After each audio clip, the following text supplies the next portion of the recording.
My husband would come home from work every night to find me still at my desk with the laptop open, working diligently. I had a full-time job and was also studying to become a lawyer. But I knew it was a lie because I was making so much money, and the club owner, Marco, kept propositioning me for private dances in his VIP room. I went straight to bed and fell asleep with my work clothes on. The next morning, I woke up early for work and showered while my husband was still asleep. I didn't want him to know how dirty I actually was from dancing the night before. I slipped out of the house without waking him up and headed to the club.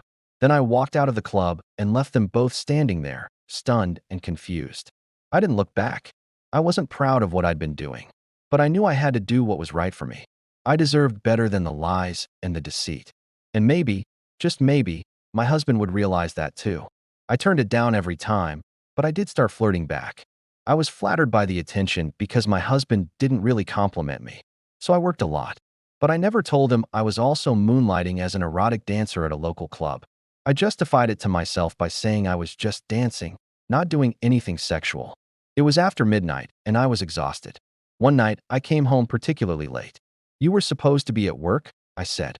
He looked at me, stunned. "What the hell? You said you were getting off work early today?" I said.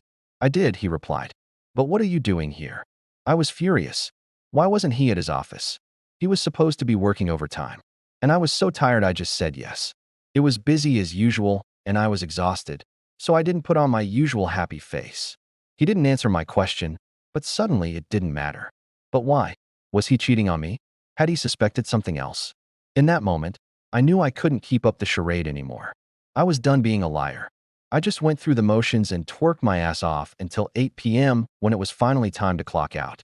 As I was leaving, Marco came up behind me and asked if I wanted to make some extra cash doing a private dance for a birthday boy. "It'll be $1,000, he said. But as I was about to walk into the VIP room, I heard my husband's voice. And then I realized he must have followed me from home. I looked at my husband and said, "It's over."